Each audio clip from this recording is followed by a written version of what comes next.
అత్రి మహర్షి. అత్రి మహర్షి సప్త ఋషులలో ఒకరు. ఆయన మహాతపస్వి, మహాజ్ఞాని, పరమశివ భక్తుడు. అత్రి మహర్షి తన భార్య అనసూయాదేవితో కలిసి తీవ్రమైన తపస్సు చేశారు.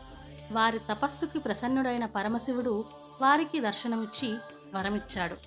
శివుని కృప వల్ల అత్రి మహర్షికి త్రిమూర్తుల రూపాలలో మహానుభావులైన సంతానం కలిగింది. అంతేకాకుండా శివుడు మరో వరం కూడా ఇచ్చాడు. అత్రి మహర్షి ఆశ్రమం ఎల్లప్పుడూ ధర్మం, జ్ఞానం, తపస్సుకి కేంద్రంగా ఉండాలని, అక్కడికి వచ్చే భక్తులకు శివానుగ్రహం తప్పకుండా లభించాలని వరమిచ్చాడు.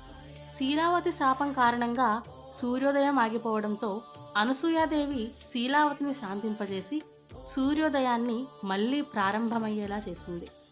త్రిమూర్తులైన శివ, బ్రహ్మ, విష్ణువులు అత్రి అనసూయలను సందర్శించి వారి భక్తిని కొనియాడారు. అత్రి మహర్షి జీవితము భక్తి, తపస్సు, ధర్మానికి ఆదర్శం. శివునిపై ఆయనకు ఉన్న అనురక్తి ఆయనను మహర్షిగా నిలబెట్టింది. ఓం నమః శివాయ.